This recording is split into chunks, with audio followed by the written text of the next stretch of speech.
So hi friend, আজকে নিজের হাতে ইচ্ছে করলো পায়েস বানাবো।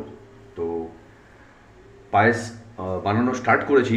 সো প্রথমে দেওয়া আছে এতে দুধ, ওকে, তারপরে কেশর, তারপরে এলাচ, তারপরে তেজপাতা, তারপরে কাজু বাদাম, দেন তারপরে চালটা দিয়ে পায়েসটা ফোটানো হচ্ছে। দেখতেই পাচ্ছেন আপনারা।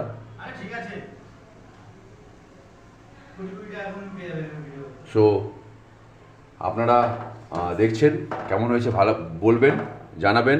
আর আমি চেষ্টা করি, কোনোদিন তো বানাই না, আজকে নিজের হাতে বানাবার চেষ্টা করলাম। তো আপনারা প্লিজ দেখুন কালারটা।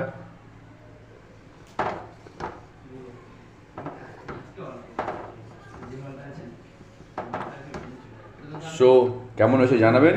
Thank you.